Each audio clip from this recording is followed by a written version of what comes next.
Čaute, v tomto videjku sme otestovali 39 € Airsoft repliku, ktorá by mala obsahovať hobab. No, ale... Takže nachádzame sa na odľahlom mieste a ideme otestovať tento čerep.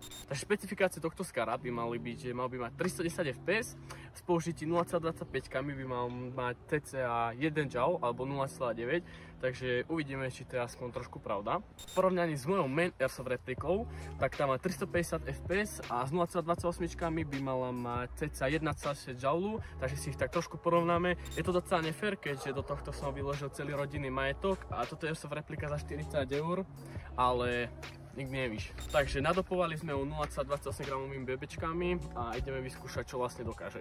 Takže na katuse bolo písané, že táto zbraň by mala mať hobab, ale po jej dôslednom preskúmaní sme zistili, že má tak totálne hovno a proste žiadny hobab nie je ani nastaviteľný, ani nič, keďže tieto spoje sú všetko len lepené a zbraň sa vlastne dá rozobrať bez toho, aby sme ho rozbili na sračky. Takže teraz sa môžeme pustiť do samostatného testu a ideme si ich porovnať. Takže toto sme si vytvorili taký menší terč, nie sú tam žiadne číselka alebo nič, proste budeme radi, ak sa s tým trafíme. Takže je to len čistý papier a budeme skúšať postupné vzdialenosti, dáme napríklad 15, 10, 5 metrov a uvidíme, aká presná je.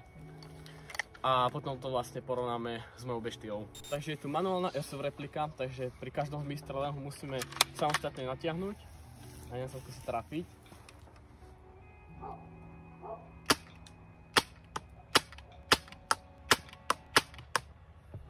Bebečka z nejakého dôvodu extrémne padajú. Bol tam písaný nejaký ten teoretický dostrel a mám pocit, že tu bolo písané nejakých 30 alebo 40 metrov, čo s týmto dosiahne možno tak, že to budeš používať jak mortár. A ideme sa pozrieť na výsledky. Kokos, ale no, raz, dva, 4. Takže tak z 5 šotov som trafil 3. Akože musíme tam brať aj nejakú tú ľudskú odchýlku, čiže som sa netrafil, ale zároveň tá zbraň docela fakt, že to spadá, takže nič moc. Teraz sa skúsime dať tak na 5 metrov.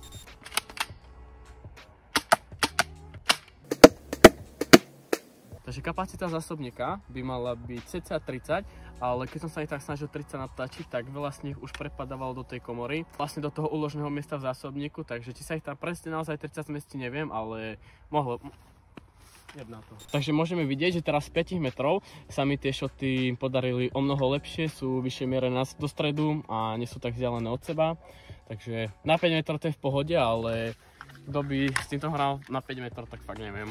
A teraz sa ideme porovnať s mojou main gunou, s mojou custom Airsoft replikou, do ktorej som už ako povedal vysolil veľmi veľa peňazí, čiže prešla veľkými upgradeom. Takže nachádzam sa vo vzdialenosti 15 metrov a ideme otestovať moje AR-ko.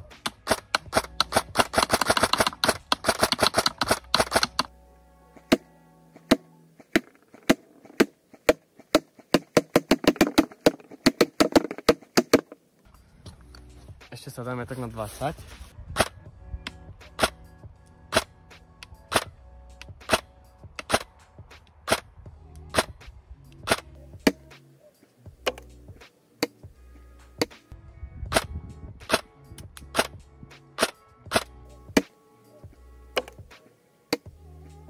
Trafil som skoro všetko a strely sú centrované docela pekne v strede, není tam žiadny rozptyl, tu to bolo vidno, že som sa proste naprával a začal som strať niekde inde.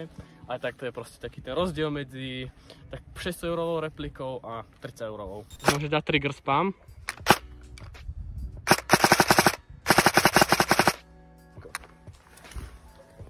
Daj mi 1200 € je tvoja. Jaký...